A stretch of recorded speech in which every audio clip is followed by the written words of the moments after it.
Здравствуйте, смотрите в сегодняшнем выпуске. Сердар Бердымухамедов поздравил Михаила Кавелашвили с избранием на пост президента Грузии. Президент Туркменистана обсудил развитие спорта с главой Олимпийского совета Азии. Культурное наследие Туркменистана презентовали на выставке в Брюсселе. И другие новости.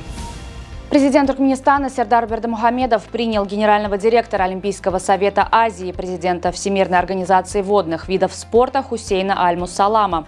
В ходе встречи обсуждались приоритеты государственной политики Туркменистана в области физической культуры и спорта, а также международное сотрудничество в этой сфере. Особое внимание было уделено развитию водных видов спорта. Президент Туркменистана Сердар Бердымухамедов направил искренние поздравления и наилучшие пожелания Михаилу Кавелашвили по случаю вступления в должность президента Грузии. Мы высоко ценим дружественные отношения между Туркменистаном и Грузией и надеемся на их дальнейшее наращивание и укрепление в интересах народов обеих стран, отмечается в послании главы государства. В жилом массиве Чоганлы, Бахтиярлыкского и Трапа города Ашхабада состоялись торжественные церемонии открытия новой очереди жилого комплекса имени Мялигулы Бердымухамедова Министерства внутренних дел Туркменистана. В каждом из двухэтажных современных коттеджей по 5 комнат. Здесь созданы условия для комфортного проживания. Гости церемонии также посетили административное здание жилого комплекса и музей, посвященный жизни Мялигулы Бердымухамедова. В ходе церемонии новоселам были вручены ключи от квартир. В Брюсселе стартовала первая масштабная выставка туркменского искусства в рамках Civilizations Winter Edition, которая представляет уникальные национальные артефакты и демонстрирует культурное богатство Туркменистана. На выставке представлены ювелирные украшения ручной работы, традиционные ковры с уникальными орнаментами и изысканный текстиль, раскрывающий глубину национальных художественных традиций. В посольстве Туркменистана в Исламабаде прошла встреча с делегацией государственной компании Пакистана.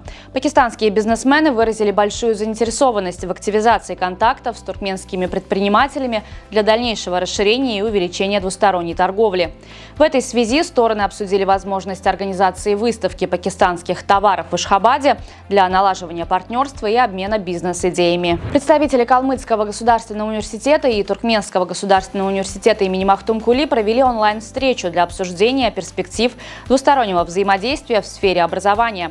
Участники диалога рассмотрели возможности реализации совместных образовательных программ, включая программу 2 дипломов и академические обмены для преподавателей и студентов. Парламент Армении в феврале рассмотрит законопроект о вступлении республики в Европейский Союз. Об этом сообщил пресс-секретарь спикера парламента Мавсес Арутюнян.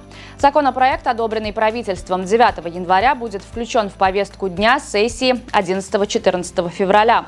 Ранее премьер-министр Армении Никол Пашинян отметил, что окончательное решение будет принято на всенародном референдуме. Геологи обнаружили, что разлом в Восточноафриканской рифтовой долине развивается быстрее, чем предполагалось. Трещина в Эфиопской пустыне, образовавшаяся в 2005 году, ежегодно увеличивается на 1,5 сантиметра.